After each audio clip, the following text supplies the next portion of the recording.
Sean todos bienvenidos, hermanos. Pueden ir abriendo sus Biblias en Primera de Juan, capítulo 2, versículos 7 al 17. Va a hablar aquí sobre, algunos temas, pero siempre centrado en cómo el creyente puede tener certidumbre de la salvación. Y se va ahí, desarrollar ahí con algunos temas que vamos a ir viendo.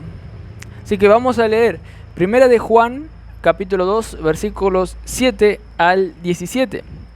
Dice así: Hermanos, no os escribo mandamiento nuevo, sino el mandamiento antiguo que habéis tenido desde el principio.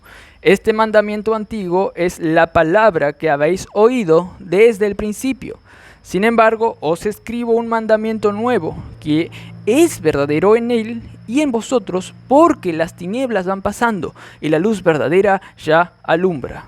El que dice que está en luz y aborrece a su hermano, está todavía en tinieblas. El que ama a su hermano permanece en la luz, y en él no hay tropiezo. Pero el que aborrece a su hermano está en tinieblas, y anda en tinieblas, y no sabe a dónde va, porque las tinieblas le han cegado los ojos. Os escribo a vosotros, hijitos, porque vuestros pecados os han sido perdonados por su nombre. Os escribo a vosotros, padres, porque conocéis al que es desde el principio. Os escribo a vosotros, jóvenes, porque habéis vencido al maligno. Os escribo a vosotros, hijitos, porque habéis conocido al Padre. Os escribo a vosotros, padres, porque habéis conocido al que es desde el principio. Os escribo a vosotros, jóvenes, porque sois fuertes y la palabra de Dios permanece en vosotros y habéis vencido al maligno. No améis al mundo, ni las cosas que están en el mundo. Si alguno ama al mundo, el amor del Padre no está en él.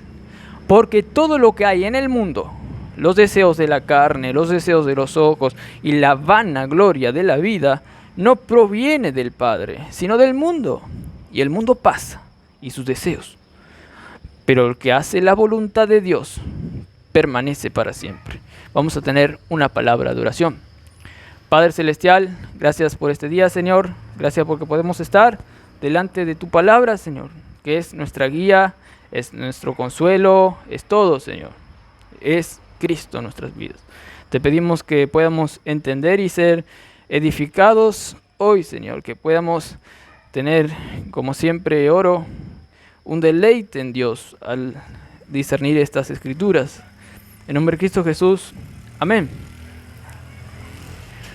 Unos decían en una cafetería: todos somos hijos de Dios.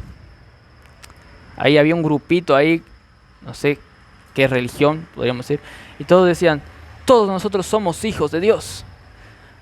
Y un creyente se sentó un poquito al lado de ahí tomando café, escuchó eso. Y ahí empezó a tener algunas inseguridades. Todos. Yo sé que no.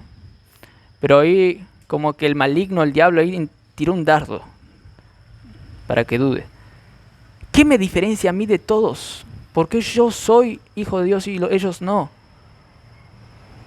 ¿La Biblia es aplicable a esta realidad en la que yo estoy inmerso y huelo por todos lados? Como estos aquí que están diciendo que todos son hijos de Dios. Yo veo el mundo aquí, todos separados, felices, por ahí, tomando, bebiendo, jugando al fútbol, etc. Y todos ellos viven así, aparentemente bien.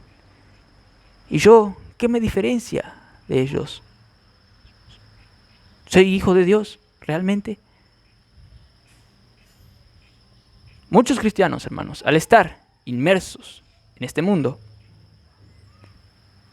llegan a tener tentaciones así.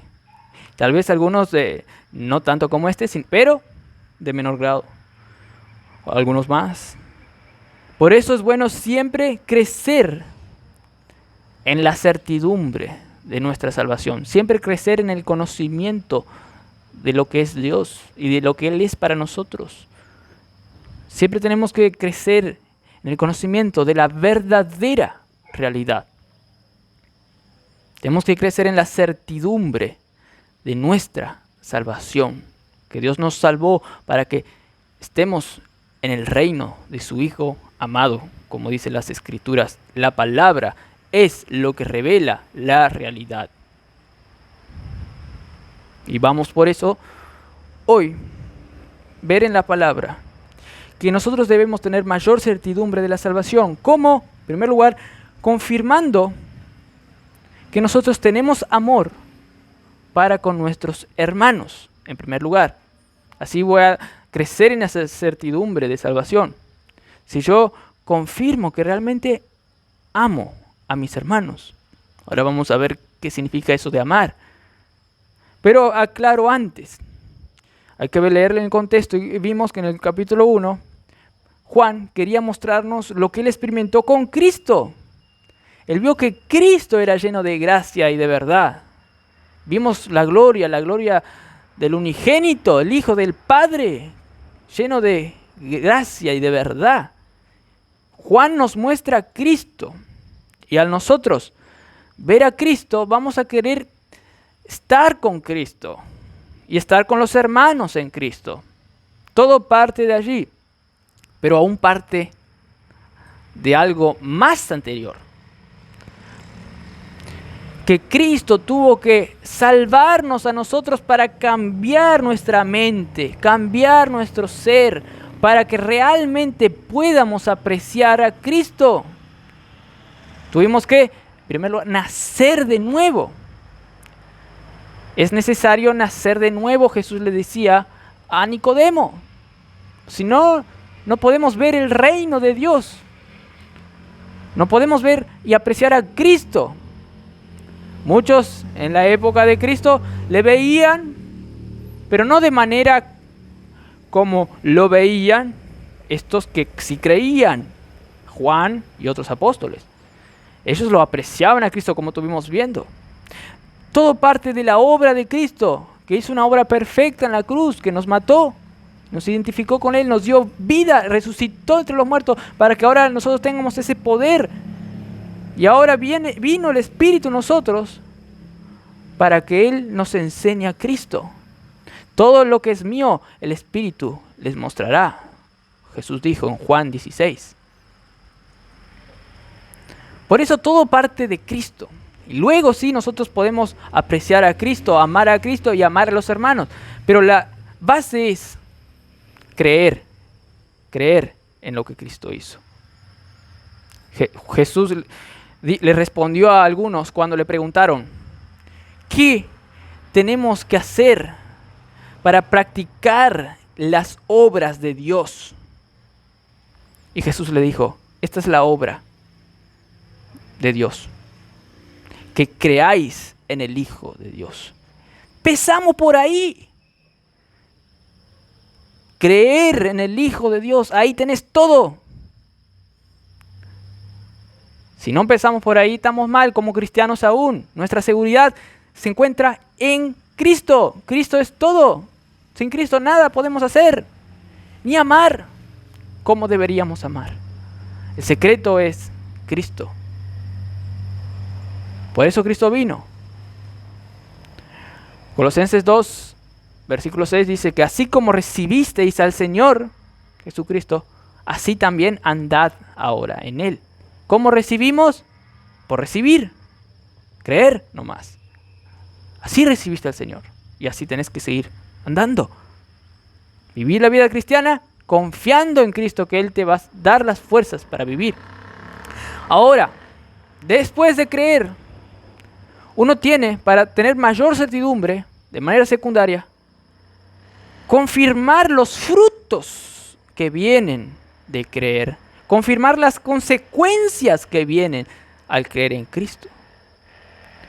Porque el que dice que cree, pero no vive como Cristo, quiere decir que Cristo no está viviendo en él. Vamos a ver entonces algunas evidencias para asegurar nuestra certidumbre de salvación aún más. En primer lugar, confirmando nuestro amor que tenemos para con los hermanos. Versículo 7 dice, hermanos, no os escribo mandamiento nuevo, sino el mandamiento antiguo que habéis tenido desde el principio. Aquí cuando dice, no os escribo mandamiento nuevo, sino el mandamiento antiguo, Se está refiriendo en el contexto, como vamos a ver, al mandamiento que dice: ama a tu prójimo como a ti mismo. Ese es un mandamiento que ya se encuentra en el Antiguo Testamento. Y dice: este mandamiento antiguo es la palabra que habéis oído desde el principio. Aún en la vida de Cristo, estos hermanos, cuando se convirtieron también, escuchaban este mandamiento de amar a tu prójimo. Pero el versículo 8 dice: sin embargo, os escribo un mandamiento nuevo ahora, que es verdadero en él y en vosotros. Hasta ahí. Ahora el apóstol Juan dice que, no obstante, sí le voy a dar un mandamiento nuevo: amar al prójimo. ¿Pero por qué es nuevo ahora? Porque ahora vino Cristo. Cambió todo. Cristo es la manifestación del amor. Cristo es amor, porque es Dios, y Dios es amor, como va a decir luego. Cristo mostró el amor en perfección. Y además, ese amor ahora vive en nosotros. Es un mandamiento nuevo por eso. Y porque también Jesús dijo en Juan 13: un mandamiento nuevo os doy, que os améis unos a los otros como yo os he amado. Ahora Cristo es el patrón a seguir. Ahora tenemos que amar como Cristo. Por nuestras propias fuerzas no se puede. Necesitamos el Espíritu, necesitamos a Cristo mismo. Y por eso Cristo vino a vivir una vida llena de amor, para que ahora nosotros podamos vivir por sus fuerzas una vida llena de amor. Ahora, ¿qué es amor? Bueno, esto es un tema complicado porque es muy complejo. Pero vemos en las Escrituras cuáles son las evidencias de uno que ama. 1 Corintios 13, seguramente conoce, que el amor no es sufrido. El amor es sufrido, sufre por la otra persona. El amor no busca el bien propio, sino que se interesa en la otra persona. El amor todo lo cree lo mejor de la otra persona. El amor todo lo soporta. Vemos algunas evidencias de lo que es amor. También vemos que el amor no es solo actuar, sino que también tiene que ver con las emociones. Porque Jesús dijo: amad a Dios con todas tus fuerzas, con toda tu mente y con toda tu alma, tu corazón. Entonces el amar también tiene que ver con nuestras emociones. Yo tengo un deseo favorable hacia esa persona, tal manera que aún deseo entregar mi vida por causa de esa persona. El amor es amplio. El amor es todo lo que va en contra de el egoísmo, el no estar interesado, el no tener un sentimiento favorable hacia otra persona y solo hacia mí mismo. Eso va en contra. El amor echa también fuera todo el temor. Ay, no, estoy temeroso. No, cuando vos tenés amor, echás fuera todo temor y andás gozoso. El amor, con el amor cumplís toda la ley, como estuvimos viendo en Gálatas. Si vos amás, podés cumplir todo lo demás. En esta palabra se resume todos los mandamientos. Jesús dijo: amad a tu prójimo, con ti mismo y a Dios. Ahora, ¿cómo entonces poder amar?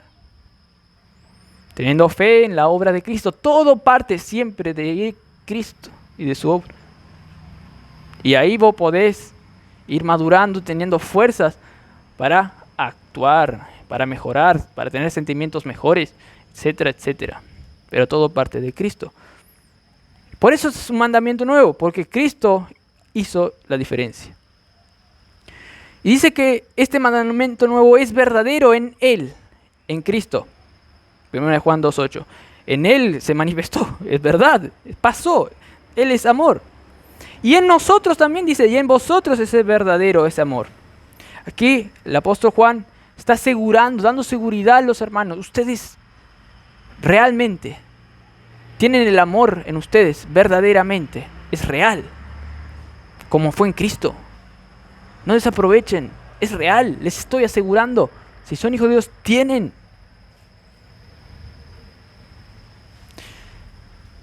Y dice las tinieblas van pasando y la luz verdadera ya alumbra, como diciendo, aprovechen ese amor porque las tinieblas ya pasan, ya se van. Todo lo malo de este mundo, todo lo que tienta, se va. Pero la luz, podríamos decirle la luz del reino de Dios, cada vez se va aumentando, va llegando lo que verdaderamente importa, lo que es real. Entonces eso nos incentiva, esta verdad de que las tinieblas van pasando y la luz verdadera ya alumbra, nos incentiva a ejercer el amor que ya tenemos. Ahora Juan, da algunas evidencias para que uno confirme que ama a sus hermanos y también advirtiendo a otros que tal vez no son cristianos, que entonces ustedes todavía están en las tinieblas y no en la luz. Versículo 9 dice, el que dice que está en la luz y aborrece a su hermano, está todavía en tinieblas. ¿Está claro? Pero el que ama a su hermano permanece en la luz y en él no hay tropiezo. Acá relaciona Juan, el amor con la luz. Como dijo antes, las tinieblas van pasando, pero el que ama está con la luz, invadiendo este mundo, dando testimonio del Hijo de Dios. Jesús dijo, así como el Padre me envió a este mundo, yo les envié a ustedes en este mundo. Ustedes no son de este mundo. Ustedes son gente que da testimonio del mundo. Y yo quiero que ustedes se améis unos a los otros para que el mundo conozcan que fueron enviados de mí.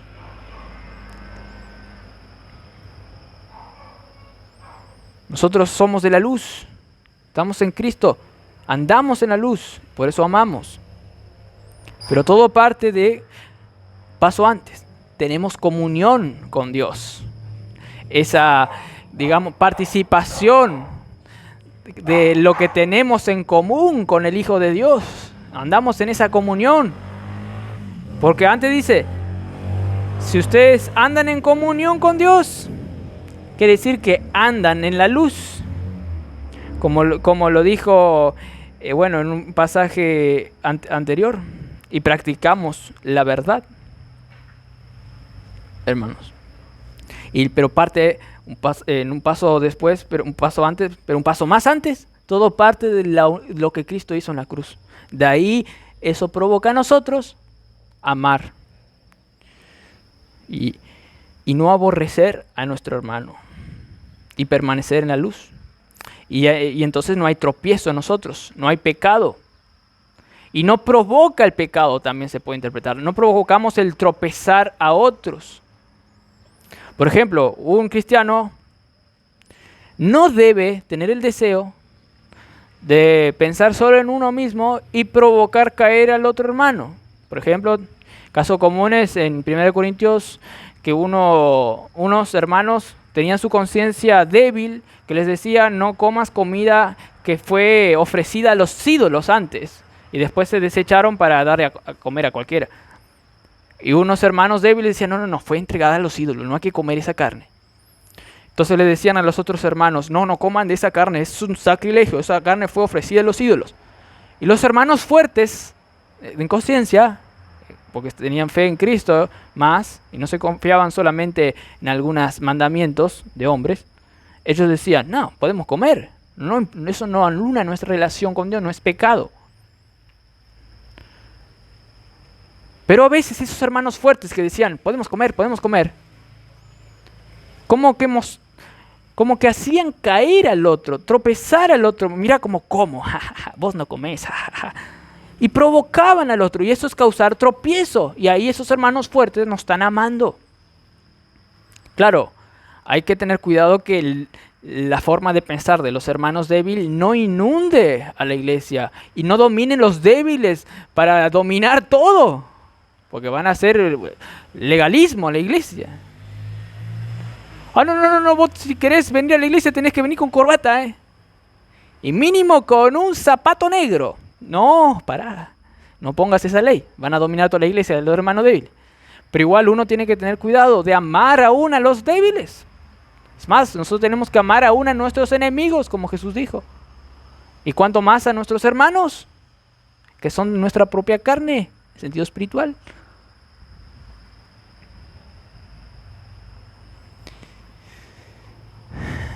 Pero el que aborrece a su hermano está en tinieblas, dice.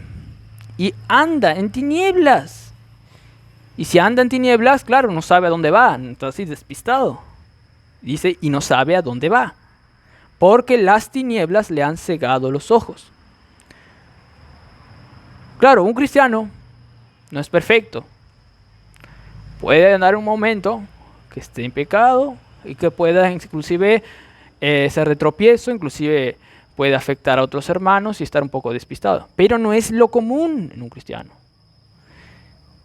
Eso es lo que nos distingue de los demás.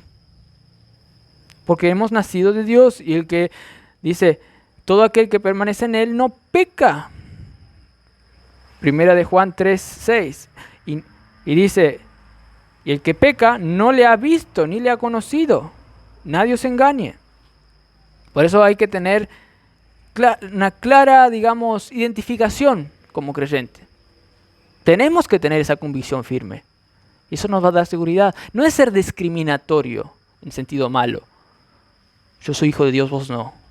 No, es discriminatorio en el sentido bueno. ¿Por qué? Porque vos estás protegiéndote a ti para que el diablo no te engañe diciendo que no, bueno, vos a veces sos creyente, a veces no.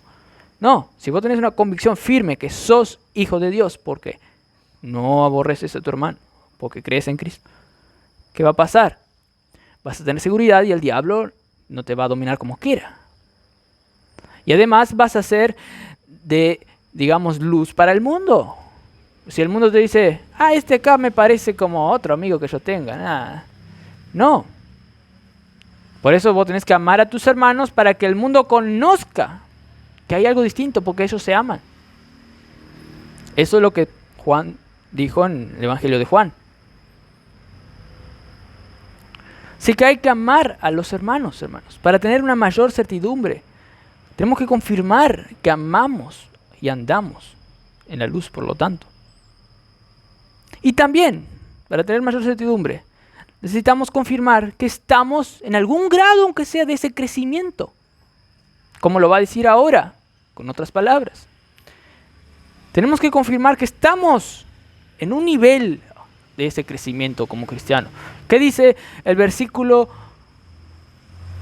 12? Os escribo a vosotros, hijitos, porque vuestros pecados os han sido perdonados por su nombre. Aquí está hablando de todos los grados de crecimiento espiritual. Todos los grados. Hijitos aquí es la forma que dice el apóstol Juan, porque él ya era viejo en edad, pero viejo espiritualmente. Era muy maduro. Le escribe, les dice a todos como hijitos. Escribo a vosotros, hijitos, porque vuestros pecados os han sido perdonados por su nombre. Les recuerda la obra de Cristo que les perdonó. Ya. No les perdonó una vez por 5 pecados. No, les perdonó una vez por todos los pecados. Esto no es tener una falsa seguridad. Jesús ya me perdonó todo. No, al contrario, te debe dar confianza. Porque solo si tienes fe en Cristo, en esa obra, solo si tienes confianza en lo que Él hizo, vas a poder obedecer a Dios. Sin fe es imposible agradecer a Dios. Sin fe no hay obra. Por eso Santiago 2 dice que el que obra mal, así, el que realmente no obra bien, tiene la fe muerta. Pero si tiene una fe viva, va a obrar.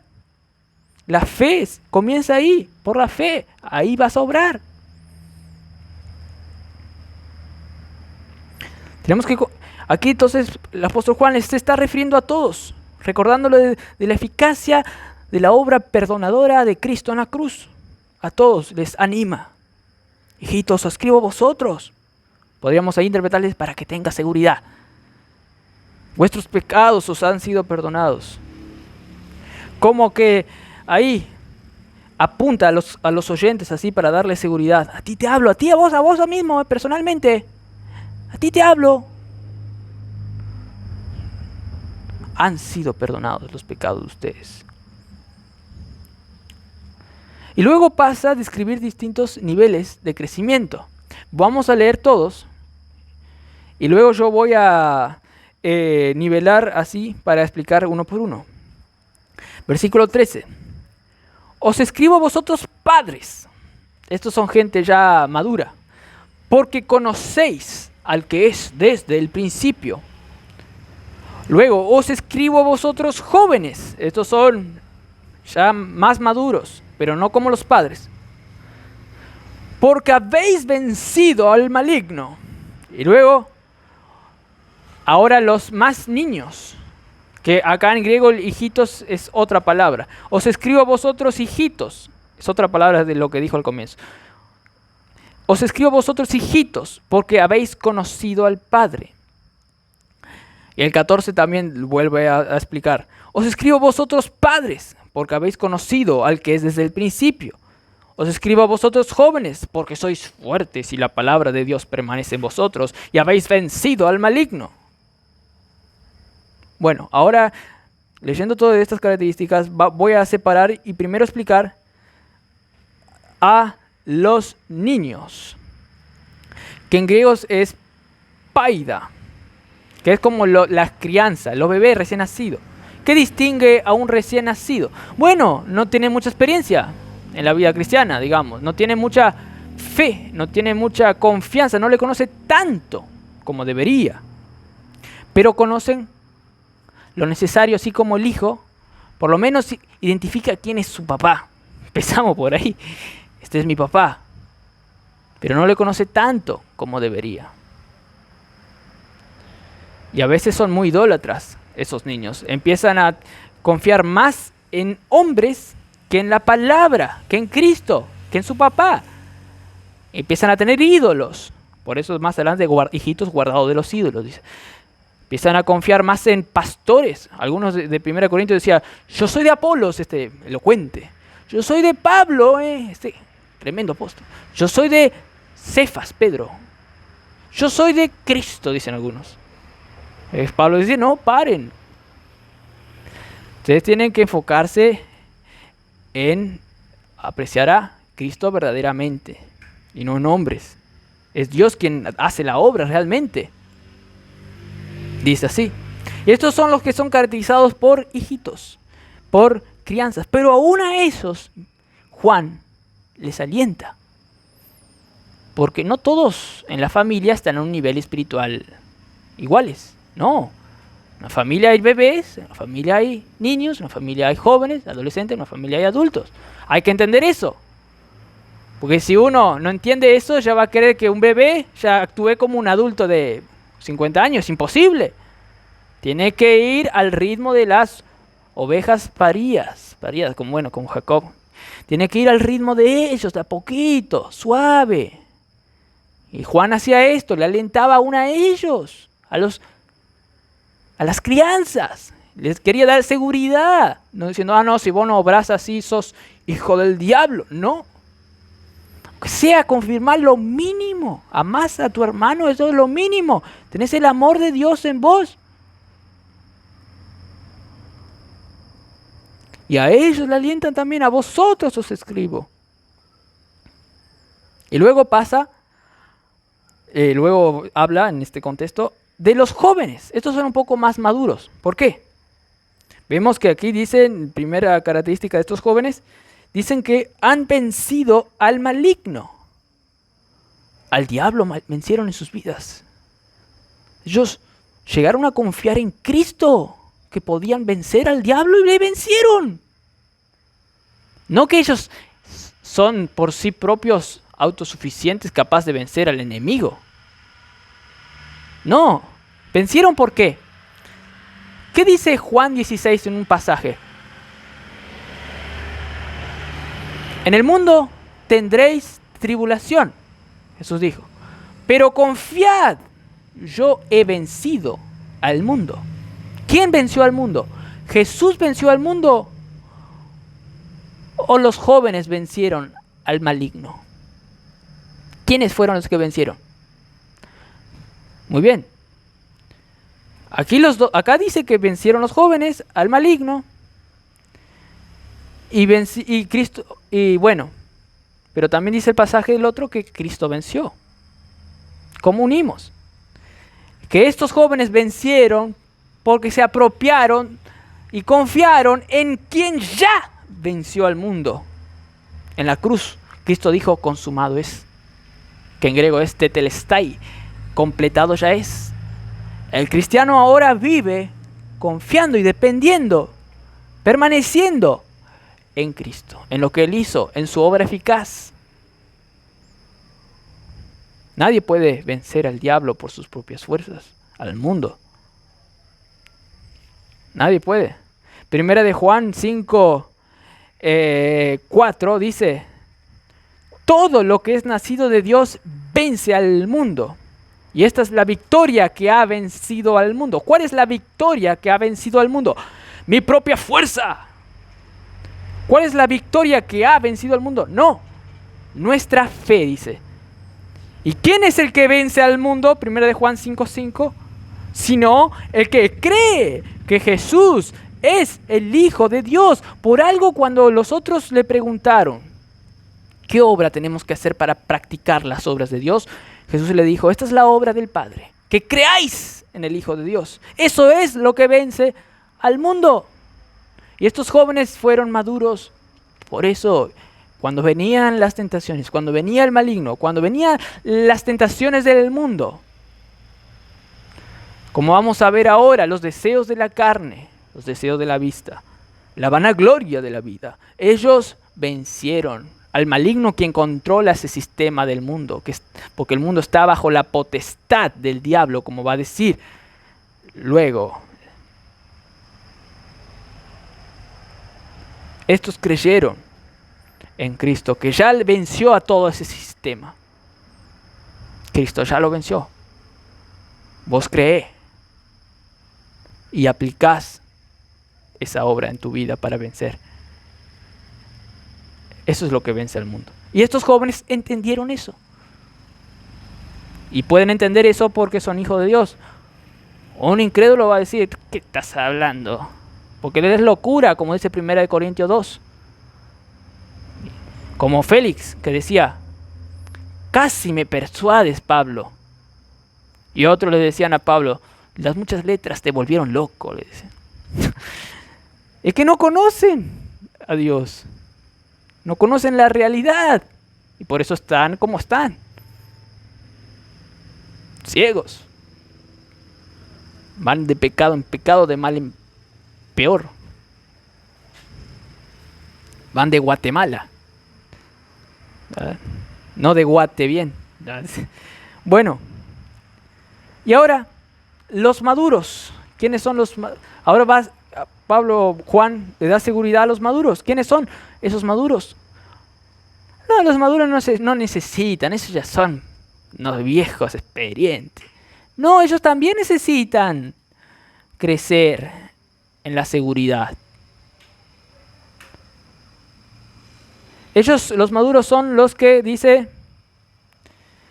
que han conocido al que es desde el principio, al Padre. Esto tiene un profundo conocimiento de las riquezas del Padre, como dice Colosenses 2. Ese era el motivo de las enseñanzas de Pablo, para que ellos crezcan en el conocimiento de las riquezas del Padre, que conozcan esa comunión en la vida. Aún en los problemas, ellos crezcan en comunión con Dios para crecer más. Tienen mucho desarrollo espiritual. Han superado muchas batallas por confiar en Cristo. Ellos una vez fueron jóvenes. Ellos vencieron mucho. Y confiaron más y más y más. Y ahora pasan a ser padres. Ellos también fueron niños. Por eso también son misericordiosos con los recién convertidos. Y son experientes y aplican toda esa experiencia enseñándoles conforme a la medida de la estatura de Cristo en ellos. Estos son las columnas de la iglesia. Pero estos también siguen creciendo. Porque si dejan de crecer, se debilitan. Pueden caer en un pecado. Pueden ser de tropiezo los demás. Oh, mira, esta gran columna cayó. No, estos siguen creciendo. Siguen creciendo. Ahora, para tener mayor certidumbre de la salvación, hay que confirmar que tenemos amor para con los hermanos. Y porque también andamos en la luz. Todo porque creemos en Cristo, ¿no? Porque Él es que vence al mundo. Debemos confirmar que estamos en crecimiento, en algún grado. Y debemos confirmar cada vez más que amamos al Padre y no al mundo. Esto es lo que va a explicar este pasaje. Versículo 15. No améis al mundo, ni las cosas que están en el mundo. Empecemos por ahí. Sabemos lo que es amar, ¿no? Tener una emoción, bueno. También tener un acto. Las emociones te llevan a actuar. Pero si tu corazón está inclinado hacia las cosas del mundo, vas a tener un amor al mundo que no es favorable, que no es bueno para con respecto a las cosas de Dios. El apóstol Juan les dice a todos: no améis al mundo, es una orden. Y luego dice: si alguno ama al mundo, el amor del Padre, ese amor que existe hacia Dios, hacia el Padre, no está en él. Ese amor que sí fue derramado por el Espíritu en nuestros corazones, como dice Romanos 5. Y que nos trae a pensar que cuando éramos pecadores, Cristo murió por mí. ¡Qué glorioso amor! Y vos llegás a amar a Dios. Gracias, Dios, porque me salvaste. Si vos amás más al mundo y no amás, no tenés ningún amor hacia el Padre que envió a su Hijo para morir y salvarte, estás en otra historia. ¿No crees que Jesús murió por vos? Pero todo creyente lucha aquí en esta vida con el amor al mundo. Pero él ama a Dios. Y eso vence. El amor de Dios vence. Un cristiano puede caer en una tentación y ser llamado por el mundo. Pero el que tiene al Hijo de Dios no es del mundo. A la larga y a la ancha va a salir. No le gusta el lodo, así como un gatito no le gusta ensuciarse. Pero el que es del mundo es como un chancho que va y se revolca al lodo.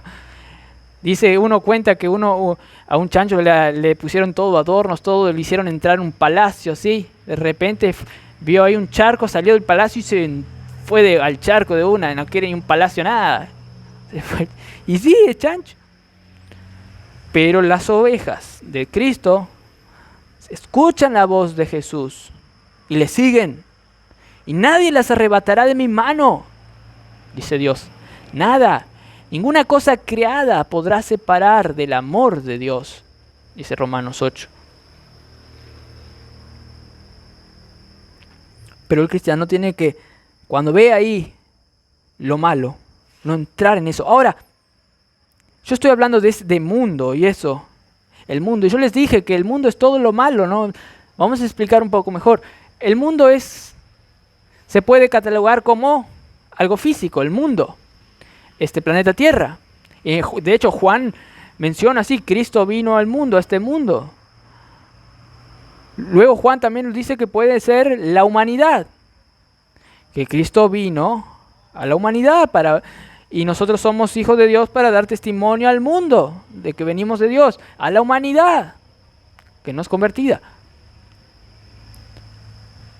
Pero también puede significar el mundo, que como aquí se está refiriendo, como el sistema, todo lo que está detrás de las acciones de los hombres, todo lo que está ahí motivando al mal, todo lo que está organizando, todo lo que controla, es un sistema inteligente.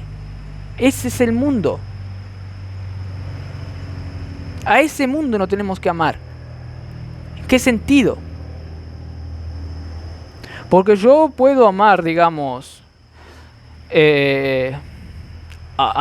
debo amar a mis enemigos. Pero aquí se está refiriendo a otra clase. Aquí se está refiriendo a lo que está detrás de las acciones de los malos, lo que está atrás de cada institución donde el diablo domina. Porque este sistema, todo lo que está detrás, organizando todo el mal, está siendo gobernado por los principados y potestades de las tinieblas de maldad. El príncipe de la potestad del aire. El mundo está bajo el maligno, dice luego aquí en 1 de Juan. Efesios, que dice, no tenemos lucha contra carne ni sangre realmente, sino contra potestades, maldades. Contra eso tenemos lucha. Por lo tanto, cuando habla acá del mundo, es como encasillar todo eso. Algunos pueden decir, el mundo de la política, esa es horrible. El mundo de las finanzas, es como un sistema que lo cataloga. Y acá cuando dice el mundo, está catalogizando a todo el mal que controla, por ejemplo, las películas de Hollywood. ¿Creen que el diablo no está controlando las películas de Hollywood? Claro que sí, porque todos miran las películas. Y todas las personas que miran las películas van a ser influenciadas al mal. Y por eso el diablo ahí está en esas películas de Hollywood. El diablo está en el fútbol. ¡Ay, no, el fútbol no! El diablo está en el fútbol.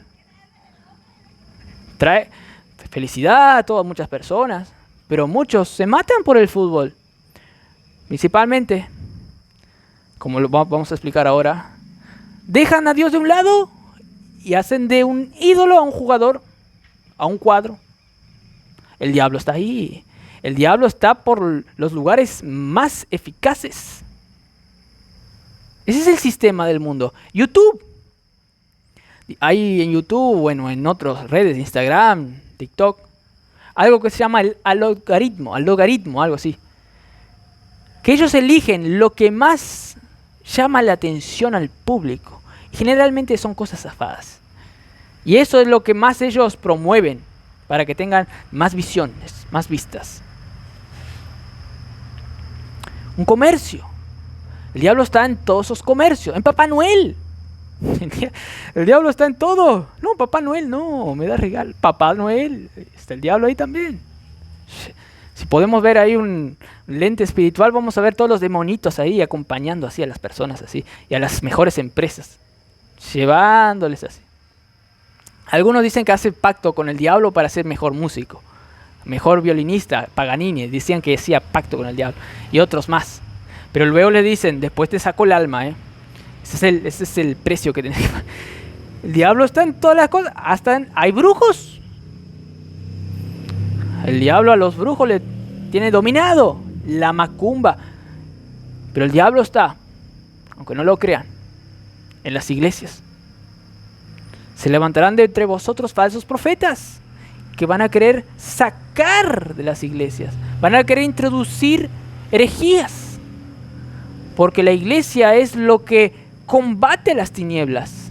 Es la luz. Entonces lo que el diablo quiere hacer es atacar al cristiano. Porque el cristiano tiene la capacidad de vencer al maligno por la fe en Cristo. El diablo quiere sacar la seguridad, la certidumbre de salvación. Hermanos, mostrándote deleites terrenales. No está mal. deleitarse de un partido de fútbol, de una película. De hecho, 1 Timoteo dice que Dios nos da muchas cosas en abundancia, materiales, cosas que pertenecen al mundo, para que nosotros las disfrutemos. El mundo utiliza, por ejemplo, para mal, un auto de carreras, y ahí así. Pero nosotros podemos beneficiarnos para el bien, inclusive para jugar una carrera y divertirnos un poco, también, ¿por qué no? Pero si eso nos hace amar más a eso y desviar nuestra vista de Dios, ahí estamos cayendo, hermanos. ¿Por qué? Porque lo que hay en el mundo, versículo 16, dice, porque todo lo que hay en ese mundo, por ejemplo, los deseos de la carne, que son nuestros deseos malos, no regenerados, que quieren hacer cosas malas, todos los deseos de los ojos, que entran por la visión, el internet, o inclusive cosas que te fascinan intelectualmente. Me produce placer a jugar este juego, o a investigar más la historia. Mira, qué bueno. Inclusive estudiar la Biblia de manera teológica, como los eruditos lo hacen, y lo hicieron por la historia, para llegar a ser como, no sé. Pero si Dios no está ahí, esos deleites de los ojos se vuelven algo mundano. Miren que el diablo también está en los centros de teología también. Te entra por los ojos, los deseos de los ojos, y la vanagloria de la vida, que también hay en el mundo, que es ese, el griego significa ese vacío que tenemos en nosotros de la gloria, que queremos llenarnos de gloria. Por ejemplo, los otros ahí, mira ese, qué gloria que tiene, mira ese auto. Yo no tengo ese auto, yo quiero ser como ese.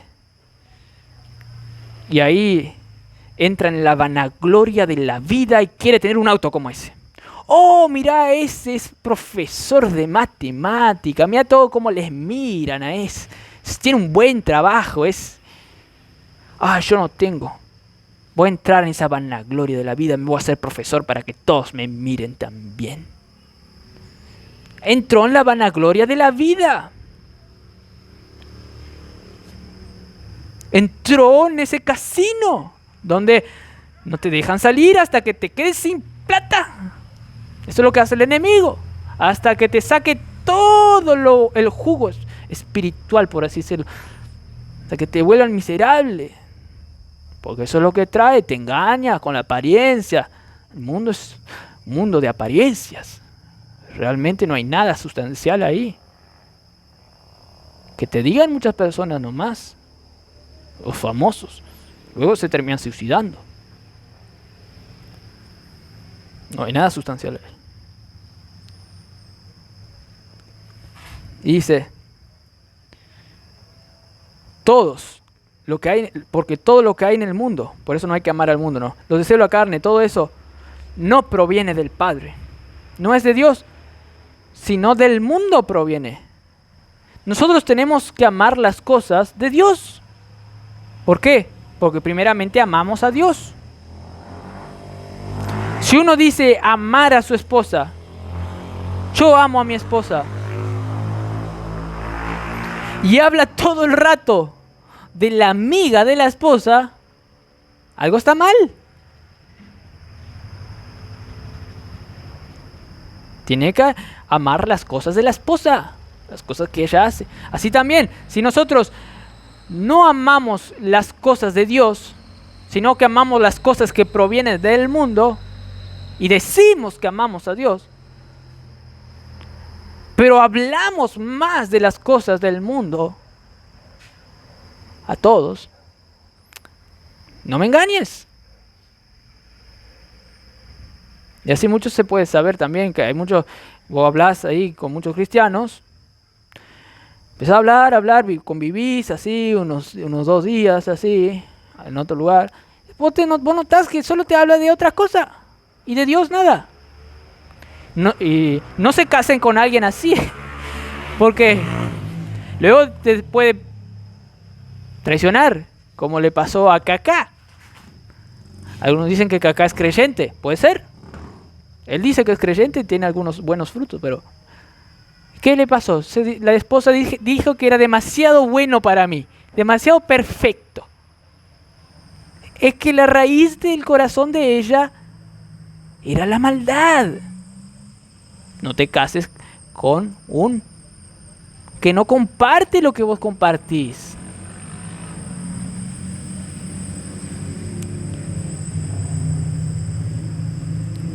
Pero esto puede pasar, como yo estoy diciendo, en áreas teológicas. Uno puede amar algo que viene de Dios, pero ama más otras cosas, lo disfraza.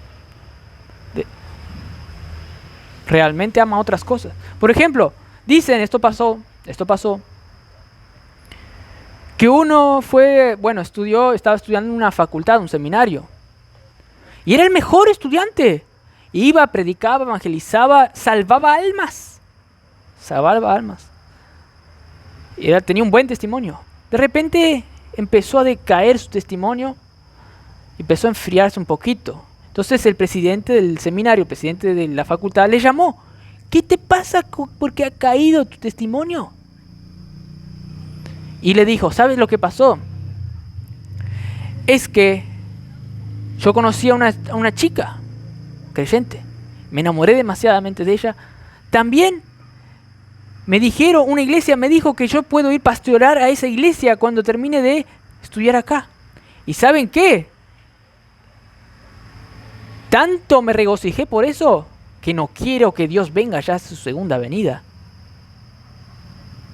Pero también, ¿saben qué? Con todo esto yo perdí el poder que tenía con Dios. ¿Qué pasó?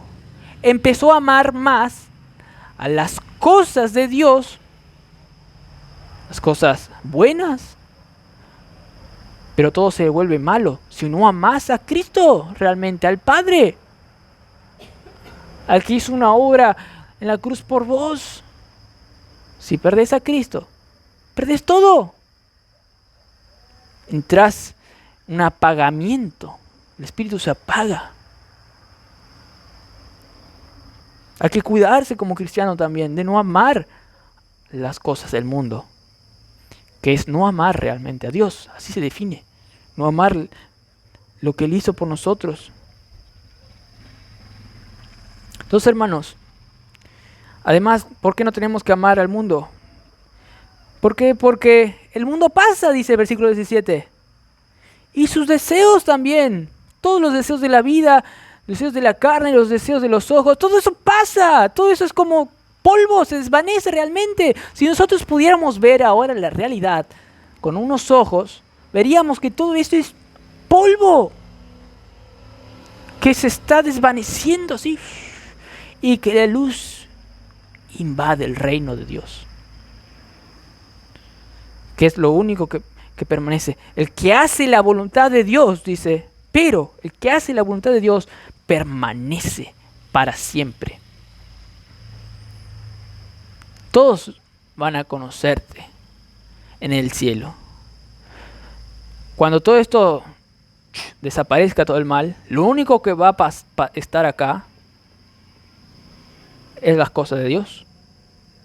Todos te van a conocer, pero principalmente todos van a conocer realmente a Dios. Todos van a estar en las cosas de Dios. Todo lo otro, todo este sistema mundano, quedó en el pasado.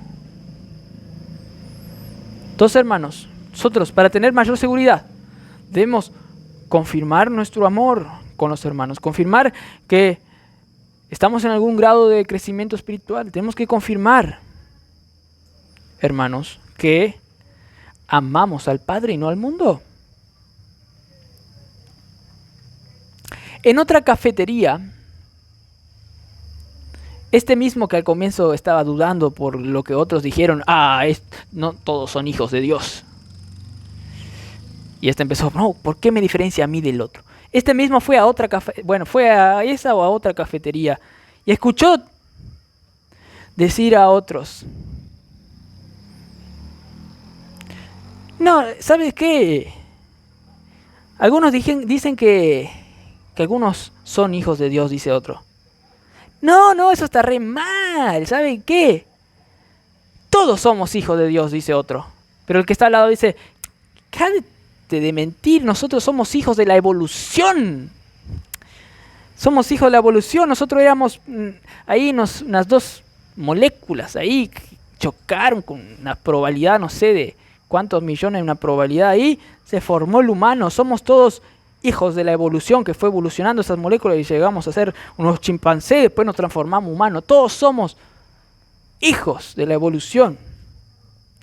Pero el cristiano, esta vez, estaba más seguro.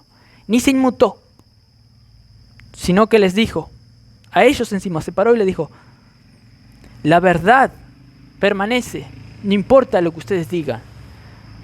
Todo este sistema mundano se va, pero la verdad es lo que importa, y la verdad acá está en la Biblia. Todo se va, pero la verdad permanece, así como el arca de Noé permaneció sobre todo el sistema mundano hundido por las aguas del diluvio. Vamos a tener una palabra de oración. Padre Celestial, gracias por este día, Señor. Gracias por tu palabra, Señor, que nos da seguridad, nos hace ver la realidad tal cual como es. Y gracias por la posibilidad de tener hermanos aquí que en amor los unos con los otros nos regocijamos en la realidad. Gracias como que aquí no es que como que estamos en una cafetería donde todos dicen cualquier cosa, sino que acá estamos en la iglesia local, Señor, que creemos las mismas cosas. Por eso estamos aquí, Señor. Te pedimos que crezcamos, Señor, en cualquier área que estemos. Cualquier área tenemos que crecer, ¿sí? Discernir más lo espiritual, pues sabemos que eso es lo único que vale, Señor. Gracias por todo. En nombre de Cristo Jesús. Amén.